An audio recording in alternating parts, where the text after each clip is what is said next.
میں بہک سکوں یہ مجال کیا، میرا رہنما کوئی اور ہے۔ نحمدہ ونصلی علی رسولہ النبی الکریم الامین، اما بعد فاعوذ باللہ السمیع العلیم من الشیطان الرجیم، بسم اللہ الرحمن الرحیم۔ قال اللہ تبارک و تعالی فی القرآن الحکیم، ان اللہ وملائکتہ یصلون علی النبی یا ایہا الذین آمنوا صلوا علیہ وسلموا تسلیما۔ الصلاۃ والسلام علیک یا رسول اللہ وعلی آلک واصحابک یا نبی اللہ۔ اللہ تعالیٰ کی بے حد و حساب حمد و ثنا سرور کونین جان عالم حضرت محمد مصطفیٰ صلی اللہ علیہ وسلم اور آپ کے جمیع آل و اصحاب کی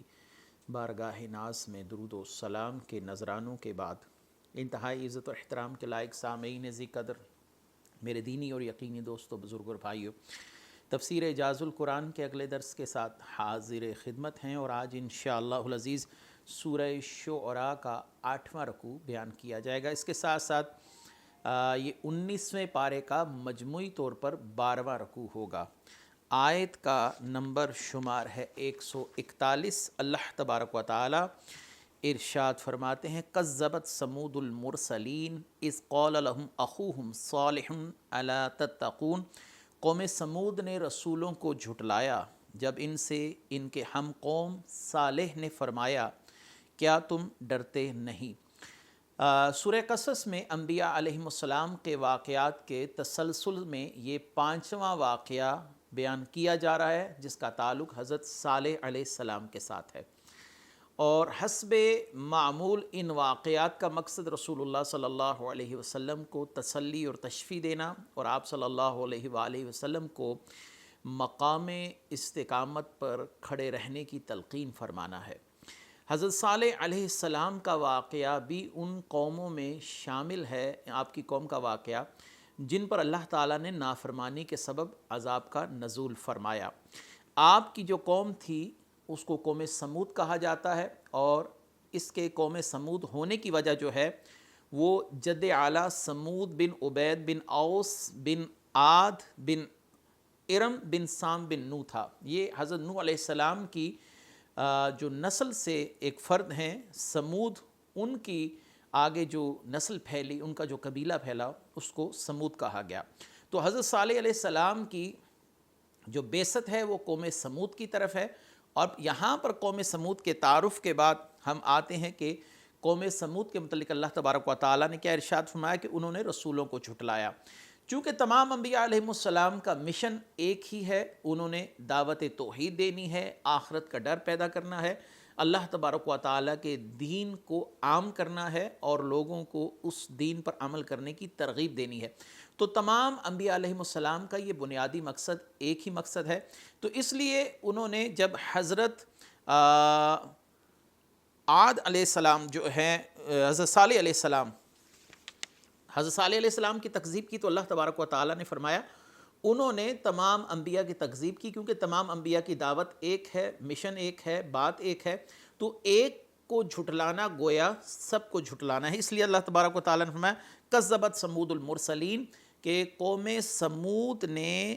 انبیاء کو، رسولوں کو جھٹلایا، کیونکہ سب کی بات ایک ہے، مشن ایک ہے، نظریہ ایک ہے، ایک ہی دعوت ہے۔ تو اس لیے اللہ تعالیٰ نے یہاں پر فرما دیا، اذ قال لهم اخوہم صالح الا تتقون، الا تتقون، حضرت صالح علیہ السلام نے اپنی قوم کو اللہ سے ڈرایا، اور انہیں ان کی بدعمالیوں، افعالیوں اور شرک سے مجتنب رہنے کے لیے اللہ کے عذاب سے ڈرایا۔ اور کیا فرمایا، انی لکم رسول امین فاتقوا اللہ وأطیعون، بے شک میں تمہارے لیے امانت دار رسول ہوں، تو اللہ سے ڈرو اور میری اطاعت کرو۔ حضرت صالح علیہ السلام نے اپنی قوم کو وہی بات فرمائی جو پہلے انبیاء علیہ السلام فرماتے رہے، کہ وہ کیا ہے، مجھے اللہ تعالیٰ نے تمہاری طرف رسول بنا کر بھیجا ہے، اور میں تمہیں اللہ تعالیٰ کا ڈر سنانے آیا ہوں، اور یہ پیغام میرے پاس بطور امانت وحی کی صورت میں آیا جو میں نے تم تک پہنچا دیا۔ یہاں پر یہ کہنا کہ میں امین ہوں، تو یہاں پر امین کہنے سے مراد یہ ہے کہ جو بات تم سے میں کہہ رہا ہوں وہ اللہ کی طرف سے مجھے بطور امانت سونپی گئی ہے، اور میں تم تک وہ بات بے عینی ہی پہنچا رہا ہوں جیسا کہ مجھے حکم دیا گیا ہے۔ تو اس کا معنی یہ ہوا کہ انبیاء علیہم السلام کردار کے لحاظ سے امین ہوتے ہیں، صادق ہوتے ہیں۔ یہی وجہ ہے کہ رسول اللہ صلی اللہ علیہ وسلم کو پہلے 40 سالہ زندگی میں امین کے نام سے پکارا جاتا تھا۔ تو آپ نے فرمایا کہ مجھ سے اللہ تبارک و تعالیٰ کا دین سیکھ لو، جو اللہ تعالیٰ نے مجھے پیغام پہنچایا ہے میں تم تک پہنچا رہا ہوں، اور میں تمہارے لیے بطور امانت دار ہوں۔ جو تم تک پیغام آ رہا ہے وہ بالکل ایسے ہی ہے جیسے اللہ تعالیٰ نے مجھ تک پہنچایا۔ آگے وما اسألکم علیہ من اجر ان اجری الا علی رب العالمین، اور میں تم سے کوئی اجرت نہیں مانگتا، میرا اجر تو اسی پر ہے جو سارے جہاں کا رب ہے۔ پھر حضرت صالح علیہ السلام نے فرمایا میں تمہیں یہ جو نصیحت کر رہا ہوں یہ کسی مالی مفاد کے لیے نہیں، کسی ناموری کے لیے نہیں، اس تمام کی تمام جو گفتگو کا خلاصہ ہے وہ یہ ہے کہ میں اللہ تعالیٰ سے اس کا اجر چاہتا ہوں۔ اللہ تعالیٰ نے مجھے اس کام پر متعین فرمایا، مجھے تم سے کوئی دولت نہیں چاہیے، ناموری نہیں چاہیے، نہ ہی میں سرداری کا طلبگار ہوں۔ میرا کام صرف اور صرف تم تک پیغام پہنچانا ہے، اور اس پیغام پہنچانے کا مقصد صرف اللہ کی رضا ہے۔ میرا رب ہی مجھے اجر عطا فرمائے گا، میں اس کے علاوہ کچھ اور نہیں چاہتا۔ کہ تمہارے دلوں میں یہ خیال پیدا ہو کہ میں یہ نظریہ اور یہ بات اس لیے کر رہا ہوں کہ مجھے تم میں کوئی انفرادی مقام چاہیے، مجھے سردار بنا لیا جائے اور میری اتباع کی جائے، تو آپ نے ان کے ذہن میں آنے والے اس خیال کو بھی جھٹلا دیا اور اس خیال کی تکذیب کی، اور ساتھ ہی فرما دیا ان اجری الا علی رب العالمین، میرا کام اللہ تعالیٰ کا پیغام پہنچانا اور اس پر اللہ تعالیٰ سے اجر لینا ہے، مجھے تم سے کچھ نہیں چاہیے۔ تو یہاں پر ایک بات اور بھی جو ہمارے سامنے آتی ہے، کسی داعی کو، دین کا کام کرنے والے کو کسی مالی مفاد پر نظر نہیں رکھنی چاہیے، اور اسے ناموری پر نظر نہیں رکھنی چاہیے، شہرت پر نظر نہیں رکھنی چاہیے، اسے بھی یہی نظریہ اور عقیدہ رکھنا چاہیے ان اجری الا علی رب العالمین، کہ میرا اجر صرف رب کریم کے ذمہ کرم پر ہے، وہ مجھے اجر اپنی جناب سے عطا فرمائے، مجھے لوگوں سے کچھ نہیں چاہیے۔ اتترکون فی ما ہاہنا آمنین فی جنات وعیون وزروع ونخل طلعها حضیم، کیا تم یہاں دنیا کی نعمتوں میں امن و امان کی حالت میں چھوڑ دیے جاؤ گے، باغوں اور چشموں میں اور کھیتوں اور کھجوروں میں جن کا شگوفہ نرم و نازک ہے۔ اس آیت میں حضرت صالح علیہ السلام کی قوم کے جو گمان تھے کہ ہم دنیا کی نعمتوں میں، آسائشوں میں ہمیشہ رہیں گے اور ہمارے لیے کوئی موت نہیں واقع ہوگی، اور یہ دنیا کی جو نعمتیں ہیں، یہ بڑے گھر ہیں، یہ باغات ہیں، یہ چشمے ہیں، یہ خوبصورت مقامات ہیں، یہ سب کے سب ہمارے ساتھ ہی رہیں گے، اور ساری زندگی ہم ان آسائشوں کو استعمال کرتے رہیں گے۔ تو حضرت نوح علیہ السلام نے، حضرت صالح علیہ السلام نے ان کی توجہ اس طرف دلائی کہ یہ تمام کی تمام جو نعمتیں ہیں یہ عارضی ہیں، کوئی شخص بھی دنیا میں ہمیشہ کے لیے نہیں رہتا، وہ اگرچہ کتنا ہی مال و متاع رکھتا ہو، کتنا ہی بڑا گھر رکھتا ہو، اس کے پاس کتنی ہی دولت کیوں نہ ہو، کتنی ہی ناموری کیوں نہ ہو، لیکن سب کو ایک دن زوال آ کر رہتا ہے، صرف اور صرف اللہ کی ذات باقی رہنے والی ہے۔ باقی جس شخص نے جتنی بھی عمر پائی، آخر کار اسے اللہ کی بارگاہ میں لوٹ کر جانا ہے۔ تو آپ نے کہا کہ تم یہ گمان کرتے ہو کہ تم اللہ کی بات بھی نہیں مانو گے اور امن و امان کی حالت میں چھوڑ دیے جاؤ گے، تم سے یہ نعمتیں کبھی زائل نہیں ہوں گی، تم پر کبھی عذاب نہیں آئے گا، تم پر کبھی موت نہیں آئے گی، تو یہ تمہاری خام خیالی ہے، ایسا کچھ نہیں ہے۔ دنیا کا مال و متاع انسان کی ناموری، انسان کا حسن، انسان کی ہر شے اسے چھوڑ دینے والی ہے، صرف اور صرف اللہ کی ذات باقی رہنے والی ہے۔ وَتَنْحِتُونَ مِنَ الْجِبَالِ بَيُوتًا فَارِحِينَ فَاتَّقُوا اللَّهَ وَأَطِيعُونِ وَلَا تُطِيعُوا أَمْرَ الْمُسْرِفِينَ، اور تم نے بڑی مہارت سے اپنے گھروں کو تراش رکھا ہے، اور تم بڑی مہارت دکھاتے ہو پہاڑوں میں گھر تراشتے ہو، تو اللہ سے ڈرو، میری اطاعت کرو اور حد سے بڑھنے والوں کے کہنے پر نہ چلو۔ اس آیت اور اس کی بعد والی دو آیات کا خلاصہ یہ کہ حضرت صالح علیہ السلام نے قوم سے فرمایا کہ تم نے بڑی مہارت سے بڑے گھر بنا رکھے ہیں۔ آج بھی انسان کے ذہن میں یہی ہے کہ اس نے ایک بہت بڑا گھر بنا رکھا ہے اور وہ ہمیشہ اسی گھر میں قیام پذیر رہے گا، اس اپنی صنعت پر غرور کرتا ہے اور اپنے مال و متاع پر تکبر کرتا ہے، تو یہی جو بری خصلت تھی یہ حضرت صالح علیہ السلام کی قوم میں پائی جاتی تھی کہ گھروں کو خوبصورت بنانا، بڑا بنانا اور یہ خیال کرنا کہ ہم نے ہمیشہ یہیں پر رہنا ہے اور یہ نعمتیں کبھی بھی ہم سے زائل نہیں ہوں گی، اور ایسے خوبصورت گھر بناتے تھے پہاڑوں کو تراش کر کہ اس کو دیکھنے والا شخص ورطہ حیرت میں پڑ جاتا تھا کہ پہاڑوں کو ایسے تراش خراش کر ایسے خوبصورت گھر بنانا یہ کسی عام انسان کا کام نہیں، بلکہ وہ اپنی اس صنعت پر انتہائی غرور و تکبر کرتے تھے کہ یہ جو ہمارے پاس خاصیت ہے یہ ہماری قوم کی انفرادیت ہے اور کسی اور قوم کے پاس یہ معاملہ نہیں ہے۔ بڑے گھر بنانا، اپنی دنیاوی آسائشوں پر فخر و تکبر کرنا اور اپنے گھروں پر ناز کرنا اور ہمیشہ ہمیشہ رہنے کا خیال اور گمان دن کے اندر رکھنا، یہ اس قوم کی بری خصلت بن چکی تھی۔ رسول اللہ صلی اللہ علیہ وسلم کی ایک حدیث مبارکہ اسی مقام پر ذہن میں آئی کہ آپ صلی اللہ علیہ وسلم نے فرمایا، میں اپنی امت کے معاملے میں جس بات پر سب سے زیادہ خوفزدہ ہوں وہ طول العمل ہے۔ صحابہ نے کہا کہ طول العمل کیا ہے؟ تو آپ نے فرمایا لمبی زندگی کی خواہش، وہ اپنی موت کو بھول جائیں گے اور اس حال میں کہ پھر انہیں موت یک لخت آ کر پکڑ لے گی اور ان کی خواہشیں دھری کی دھری رہ جائیں گی۔ یہ طول العمل ہے، انسان اپنی موت کو بھول جائے، اپنے گھر، اپنے مکان، اپنی دنیاوی ناز و نعمت کی طرف اس قدر مشغول ہو جائے کہ اسے اپنی موت، اپنی قبر بھول جائے۔ تو یہی بری خصلت اس قوم میں پائی جاتی تھی۔ حضرت صالح علیہ السلام ان کی توجہ دلا رہے ہیں کہ نہ تمہارے گھر ہمیشہ رہنے والے ہیں، نہ باغات، نہ ہی یہ چشمے، نہ ہی یہ خوبصورت مناظر، تمہیں ایک نہ ایک دن یہ سب کچھ چھوڑ کر جانا ہے اور اس رب کی بارگاہ میں حاضر ہونا ہے جس کی تم اب تکذیب کر رہے ہو۔ یہی بری خصلت آج کے مسلمانوں میں پائی جاتی ہے، مال و متاع بھی ہے اور گھر بھی بڑے بڑے بنا رکھے ہیں اور موت سے ایسے غافل ہیں کہ جیسے کبھی مرنا ہی نہ ہو۔ لیکن جب کوئی شخص اللہ کی بارگاہ میں پہنچتا ہے جس نے دنیا ساری زندگی آسائشوں میں گزاری ہو، تو اس سے ایک سوال کیا جائے گا کہ تو نے دنیاوی زندگی کس حد تک جی لی ہے؟ تو وہ کہے گا کہ میں نے دنیا میں گویا چند ساعتیں، یعنی جسے آپ آج کی زبان میں چند منٹ کہتے ہیں، میں نے چند منٹ ہی گزارے ہیں، مجھے تو دنیا کی زندگی کا شعور تک نہ ہوا کتنی تیزی سے گزر گئی۔ پھر اس دن اسے حسرت ہوگی، کاش میں نے اللہ تعالیٰ کی نافرمانی میں اپنی دنیاوی زندگی کو تباہ و برباد نہ کیا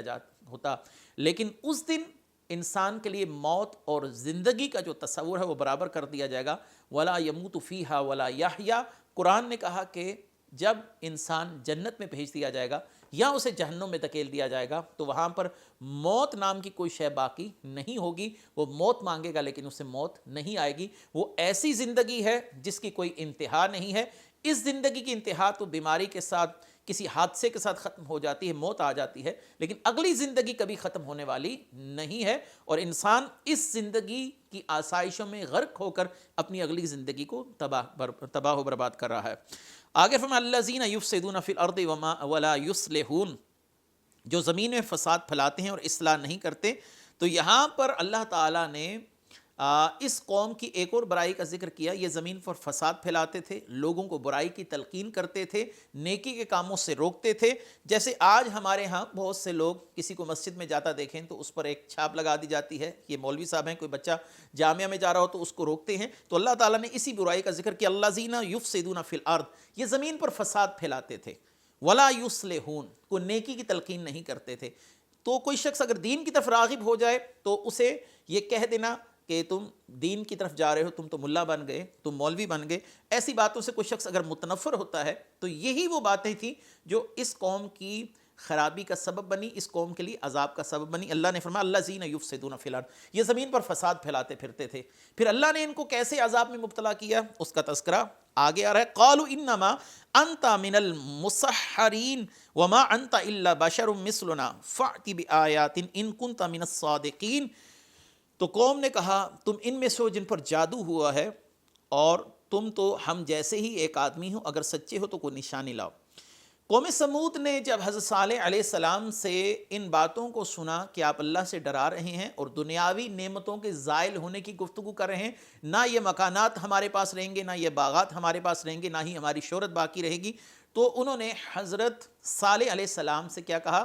آپ کوئی ایسے شخص ہیں جس پر جادو ہو گیا ہو، جس کا ذہن کام کرنا چھوڑ گیا ہو اور جس کی زبان پر جو بات آئے وہ کہہ گزرے، ان باتوں کی کوئی حقیقت نہیں ہے، مسحرین کا معنی ہے جس پر بار بار جادو کیا گیا ہو.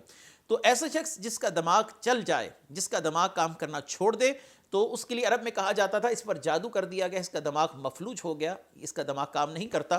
انہوں نے اسی محاورے کا استعمال کیا ہے کہ آپ جو ہمیں کہہ رہے ہیں کہ اللہ ایک ہے اور ہم نے مر جانا ہے، ہماری آسائشیں، ہماری سہولتیں، ہماری ناموری، ہماری جوانیاں، یہ سب کچھ ختم ہو جائے گا. تو یہ تو ایسی بات ہے جیسے کوئی ایسے شخص بات کرے جس پر جادو کر دیا گیا ہو، جس کا دماغ کام کرنا چھوڑ جائے. تو آپ ہم سے نعوذ باللہ پاگلوں جیسی باتیں کر رہے ہیں. تو انہوں نے کہا کہ ٹھیک ہے آپ اللہ کے نبی ہیں تو پھر آپ ہمیں کچھ ایسا کر کے دکھائیے کہ ہم اس بات کو تسلیم کر لیں کہ آپ اللہ کے نبی ہیں. آگے اس معجزے کا ذکر آ رہا ہے جو انہوں نے طلب کیا اور اللہ تعالیٰ نے وہ معجزہ دکھایا. قال هذه ناقۃ لها شرب ولکم شرب یوم معلوم. صالح نے فرمایا یہ ایک اونٹنی ہے، ایک دن اس کے پینے کی باری ہے اور ایک معین دن تمہارے پینے کی باری ہے. انہوں نے ایک پہاڑی کی طرف اشارہ کر کر کہا کہ اگر آپ اللہ کے نبی ہیں تو اس پہاڑ سے ہمیں ایک زندہ اونٹنی نکال کر دکھائیں، اور اونٹنی بھی ایسی ہو جو گابن ہو، یعنی جو کہ حاملہ ہو. حضرت صالح علیہ السلام کچھ دیر سوچتے رہے اور سوچنے کے بعد انہوں نے اللہ تبارک و تعالیٰ کی بارگاہ میں عرض کی یا باری تعالیٰ اس پہاڑ سے ان کے کہنے پر ایک اونٹنی کو ظاہر فرما جو کہ حاملہ ہو. تو حضرت جبریل علیہ السلام تشریف لائے اور انہوں نے فرمایا کہ اللہ تعالیٰ نے آپ کی دعا کو قبول فرما لیا ہے. اللہ تبارک و تعالیٰ اس پہاڑی سے ایک اونٹنی کو ظاہر فرمائے گا، لیکن اپنی قوم کو اس بات کی تلقین کر دیجیے گا کہ اس اونٹنی کو کسی برے ارادے سے ہاتھ مت لگائیں اور اللہ کی حرمتوں کا خیال کریں. تو اسی وقت آپ کی دعا سے اس پہاڑی سے ایک اونٹنی ظاہر ہوئی اور وہ حاملہ تھی اور اس نے ظاہر ہوتے ساتھ ہی اس بچے کو جنم دیا. اب یہ جو صورتحال بنی ہے ساری، وہ پہاڑی سے اس اونٹنی کا ظاہر ہونا اور اس اونٹنی سے آگے ایک بچے کی ولادت کا ہونا. نبی کریم صلی اللہ علیہ وسلم نے ایک دفعہ مقام حجر سے گزرتے ہوئے جب آپ غزوہ تبوک پر تشریف لے کر گئے تھے تو آپ نے اس مقام کی نشاندہی فرمائی تھی جہاں سے اونٹنی کا ظہور ہوا تھا. تو آپ وہاں پر کچھ دیر تشریف فرما رہے. آپ نے فرمایا جابر بن عبداللہ انصاری رضی اللہ تعالیٰ عنہ اس حدیث کے راوی ہیں، اور امام ابن ابی حاتم نے تفسیر ابن ابی حاتم میں اس روایت کو نقل کیا کہ آپ نے فرمایا اے لوگو اپنے نبی سے معجزات اور دلائل طلب مت کرو، کیونکہ یہ قوم صالح نے اپنے نبی سے سوال کیا تھا کہ اللہ ان کے لیے کوئی نشانی بھیجے، اور اللہ نے ان کے لیے اونٹنی بھیج دی. اور جب کسی نبی سے کوئی سوال کیا جاتا ہے اور نبی اس چیز کو ظاہر فرما دیتے ہیں اور قوم پھر اس بات کو تسلیم نہیں کرتی تو اس قوم پر عذاب آنا یہ بدیہی بات ہے، یقینی بات ہے کہ اس قوم کو اللہ تعالیٰ غرق فرما دے گا، اس قوم کو اللہ تعالیٰ عذاب میں مبتلا فرمائے گا. تو اس اونٹنی کے ظاہر ہونے کے بعد حضرت صالح علیہ السلام نے قوم سمود کو نصیحت کی کہ اس اونٹنی کو برائی سے ہاتھ نہ لگانا، یعنی برائی سے مراد یہ ہے کہ اس کو نقصان پہنچانے کی نیت مت کرنا، یہ اللہ تعالیٰ کی خاص نشانی ہے. یہاں پر اس شخص کا آگے تذکرہ آ رہا ہے جس نے اس اونٹنی کی ٹانگیں کاٹ دی تھیں، اس کا نام کیدار بتایا جاتا ہے. اگلی آیت ہے فَعَقَرُوهَا فَأَصْبَحُوا نَادِمِينَ. تو انہوں نے اس کے پاؤں کی رگیں کاٹ دی، پھر صبح کو پچھتاتے رہ گئے. عرب کے اندر جب اونٹ کو ذبح کرنا ہوتا تھا تو اونٹ کی ٹانگوں کی پچھلی جانب جو ہے وہ چھری سے اس کی ٹانگیں کاٹی جاتی تھی تاکہ اس کی جو رگیں ہیں وہ کٹ جائیں اور اونٹ زمین پر بیٹھ جائے. پھر اس کے بعد اس کو نہر کیا جاتا ہے، اس کے سینے پر نیزہ مارا جاتا ہے یا چھری ماری جاتی ہے، تب اونٹ کو ذبح کیا جاتا ہے. تو کیدار جو ایک شخص ہے اس نے حضرت صالح علیہ السلام کی اس اونٹنی کی کوچھیں کاٹ دیں، یعنی ٹانگوں کے پچھلے حصے پر وار کیا تو اس سے اس کی ٹانگیں زخمی ہو گئیں اور زمین پر بیٹھ گئی. تو ان لوگوں نے اس اونٹنی کو ذبح کر دیا. اس اونٹنی کو ذبح کرنے میں 9 افراد شامل تھے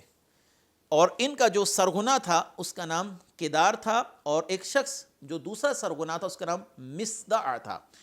تو نبی کریم صلی اللہ علیہ وآلہ وسلم نے فرمایا کہ مصدع کی شکل ابو زمعہ جیسی ہے. ابو زمعہ اس وقت ایک شخص تھا مشرکین کے دور کا، دور جاہلیت کا. تو رسول اللہ صلی اللہ علیہ وسلم کی نظر گویا ان واقعات کو دیکھ رہی ہے. آپ نے اس شخص کے چہرے کی نشاندہی بھی فرما دی کہ جس نے اس اونٹنی کی کوچیں کاٹی کیدار کے ساتھ مل کر، اس کا نام مصدع تھا. اللہ تبارک و تعالیٰ نے فرمایا فَعَقَرُوهَا فَأَصْبَحُوا نَادِمِينَ. تو انہوں نے اس کے پاؤں کی رگیں کاٹ دی، پھر صبح کو پچھتاتے رہ گئے. اب یہاں پر سوال یہ ہے کہ یہ کام 2 افراد نے یا بعض مفسرین کے 9 افراد نے کیا، لیکن اللہ نے فرمایا پوری قوم نے یہ کام کیا۔ یہ ایک اہم سوال ہے کہ پوری قوم نے یہ کام نہیں کیا تھا، تو پھر ان 2 افراد کے کام کو پوری قوم کا کام کیوں کہا گیا؟ یہ ایک اہم مسئلہ ہے جس کو سمجھنا ضروری ہے۔ یاد رکھیے کہ جن لوگوں نے برائی کی تو دیگر لوگوں نے اس برائی پر خاموشی اختیار کی، ان کی تائید کی، اس عمل کی تردید نہیں کی، تو اللہ تعالیٰ نے پوری قوم کو اس جرم میں برابر کا شریک ٹھہرایا۔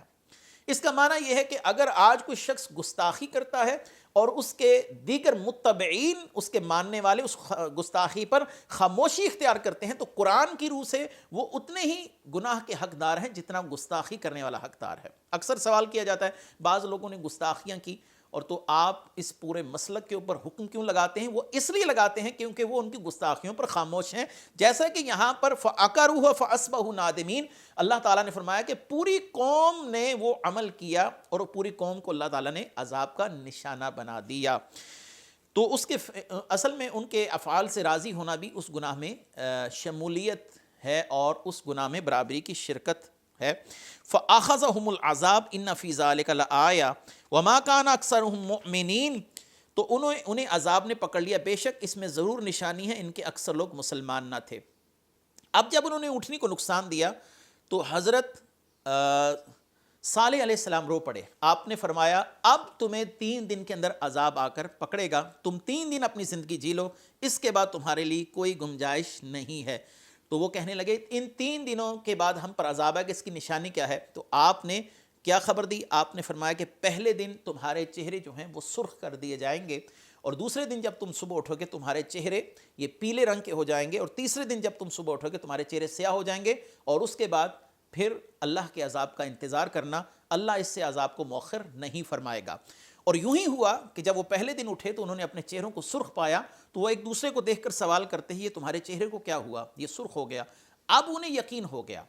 کہ اب اللہ تعالیٰ کا عذاب ہمیں آ لے گا، اور دوسرے دن ان کے چہرے پیلے پڑ گئے، اور تیسرے دن اللہ نے ان کے چہرے سیاہ کیے۔ حضرت جبریل علیہ السلام نے اتنی بلند آواز سے چیخ ماری کہ وہ تمام کی تمام قوم جو ہے ان کے کلیجے پھٹ گئے، اور اللہ نے ان کی جان نکال لی، وہ وہیں کے وہیں اپنے عظیم الشان گھروں میں مرے پڑے رہ گئے۔ یہ اللہ تعالیٰ کا عذاب تھا۔ رسول اللہ صلی اللہ علیہ وسلم جب ایسی جگہ سے گزرتے تھے جہاں پر کسی قوم کو عذاب آیا ہو تو آپ اپنے چہرے کو ڈھانپ لیا کرتے تھے اور قوم کو فرمایا کرتے تھے کہ یہاں سے جلدی گزر جاؤ، یہاں پر اللہ کے عذاب کے آثار ہیں۔ رسول اللہ صلی اللہ علیہ وآلہ وسلم نے جب اس مقام سے غزوہ تبوک پر جاتے ہوئے گزر فرمایا تو آپ نے فرمایا ذرا جلدی سے گزرو، یہ وہ جگہ ہے جہاں پر اللہ تعالیٰ نے قوم سمود پر عذاب اتارا تھا اس اونٹنی کی وجہ سے، اور اس اونٹنی کی انہوں نے توہین کی، اسے مار دیا، تو اللہ تعالیٰ نے انہیں عذاب میں مبتلا فرما دیا۔ تو معلوم ہوا کہ جس جگہ پر اللہ کا عذاب آیا ہو وہاں پر عذاب کے آثار رہتے ہیں، اور جہاں پر اللہ کی رحمتوں کا نزول کسی وقت میں ہوا ہو تو اس جگہ پر ساری زندگی اللہ کی رحمتیں ہی برستی رہتی ہیں۔ وَإِنَّ رَبَّكَ لَهُوَ الْعَزِيزُ الرَّحِيمُ، بے شک تمہارا رب ہی غلبے والا مہربان ہے۔ اے محبوب صلی اللہ علیہ وسلم آپ پریشان نہ ہوئیے، کافروں پر عذاب نازل کرنے میں آپ کا رب غلبے والا ہے اور ایمان والوں کو نجات دے کر مہربانی فرمانے والا ہے۔ اللہ تعالیٰ نے حضرت صالح علیہ السلام کی قوم میں 2800 لوگ، اتنی بڑی وہ قوم تھی جس کی تعداد لاکھوں میں بتائی جاتی ہے، بقول اسماعیل حق کی جو لوگ ایمان لائے ان کی تعداد صرف 2800 تھی۔ صرف 2800 لوگوں کو امن بخشا، باقی تمام کی تمام قوم وہ اللہ کے عذاب میں مبتلا ہوئی اور ماری گئی۔ اس کے ساتھ ہی یہ آج کا ہمارا درس اختتام پذیر ہوا۔ انشاءاللہ حضرت لوط علیہ السلام کی قوم کے واقعات کے حوالے سے اگلے درس کے ساتھ پھر حاضر خدمت ہوں گے۔ وآخر دعوانا ان الحمد للہ رب العالمین۔ میں بہک سکوں یہ مجال کیا میرا رہا